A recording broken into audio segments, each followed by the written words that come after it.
आप software engineer हो क्या? आप लोगों ने देश में कितनी तरक्की लाई है। सब कुछ कितना एडवांस हो गया है। थैंक्स। आप लोगों को देख के तो मैं एकदम हैरान हो जाता हूँ। आप कंप्यूटर में अंदर कुछ कोड करते हो और बाहर दुनिया बदल जाती है। इतना आसान नहीं है दोस्त, ये कुछ कोड का काम नहीं है, काफी मेहनत जाती है इसके पीछे। कॉम्प्लिकेटेड है, काफी कॉम्प्लिकेटेड। वाकई, इसीलिए तो आपको इतनी तनख्वाह मिलती होगी ना। Why does everyone just sees the money in it? इसके पीछे की मेहनत कोई नहीं देखता। हम हिंदुस्तानियों की सोच ही छोटी है। जस्ट बिकॉज मैं पूरा दिन एसी ऑफिस में होता हूँ और ऑब्वियसली मुझे पसीना तो आता ही नहीं होगा, राइट?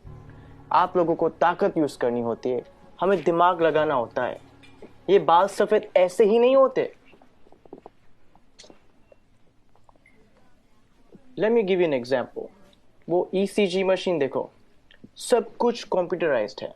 आपके बॉडी में क्या क्या चल रहा है सब कंप्यूटर से निकाल सकते हैं। प्लेन की, ट्रेन की, लाखों रिजर्वेशन ऑनलाइन होती है। बैंक के ट्रांजैक्शन सब एक सिंगल डेटाबेस में। Data integrity, locking, data security. कुछ आइडिया ये सब डिजाइन करना कितना कॉम्प्लिकेटेड है? और आप कह रहे कि कोडिंग करना आसान है। आप ये सब कोड करना जानते हो? पहले करता था, अब मैं प्रोजेक्ट मैनेजर हूँ, मेरी टीम सब करती है। ओह, तो अब काम आसान हो गया होगा। इस फील्ड में कुछ आसान नहीं है। जितना ऊपर जाओ उतनी ही रिस्पॉन्सिबिलिटी बढ़ती है, काम बढ़ता है, स्ट्रेस बढ़ता है। कोडिंग और डिजाइनिंग ये फिर भी आसान है, लेकिन अब मुझे पूरी टीम संभालनी पड़ती है। 10 लोगों को हर रोज जवाब देना होता है, क्वालिटी मेंटेन करनी होती है। 2 घंटे ईमेल ना चेक करूं तो लोग पैनिक करने लगते हैं। एक साइड से रिजल्ट का प्रेशर होता है और दूसरी साइड को कस्टमर को रिप्लाई करना होता है।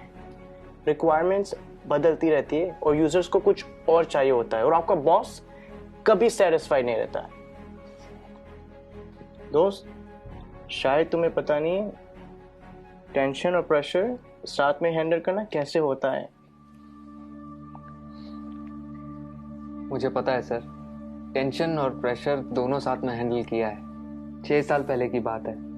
हम लगभग 30 लोग रात के 3 बजे पॉइंट 4875 को कैप्चर करने के लिए बढ़ रहे थे। दुश्मन ऊपर से फायरिंग कर रहा था। अगली गोली किसके नाम पे लिखी थी पता नहीं था। उजाले से पहले हमें वहां पहुंचना था। वक्त काफी कम था हमारे पास। होश तो तब आया जब अगले दिन हम चोटी पर तिरंगा लहरा रहे थे, और तब हम बचे 30 नहीं, 4 लोग थे।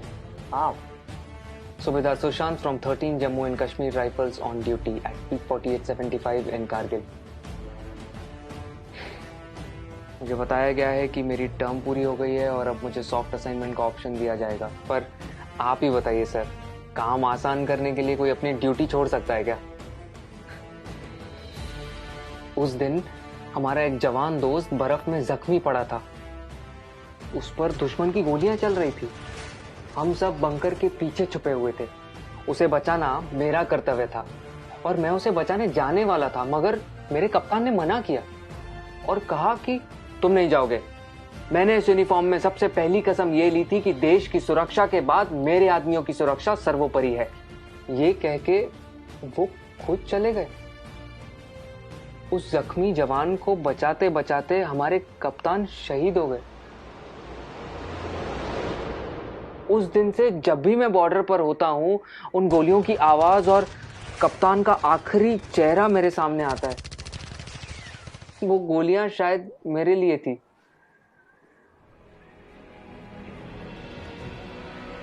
टेंशन और प्रेशर दोनों के साथ काम करना जानता हूं मैं। Sir, can you please go on? Yeah, sure. It was nice meeting you. Thank you for your service. जय हिंद। जय हिंद।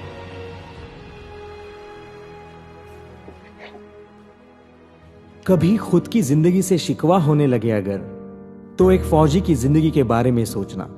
खुद की हर मुश्किल आसान लगेगी। जो खुद की सांसें दांव पर लगाकर पूरे देश की सांसें चलाते हैं। हर वक्त जान हथेली पर होती है, फिर भी हमेशा मुस्कुराते रहते हैं, जिन्होंने डर को भी डराया है और देश के लिए जीना क्या होता है ये इन सरहद के पहरेदारों ने हमें सिखाया है।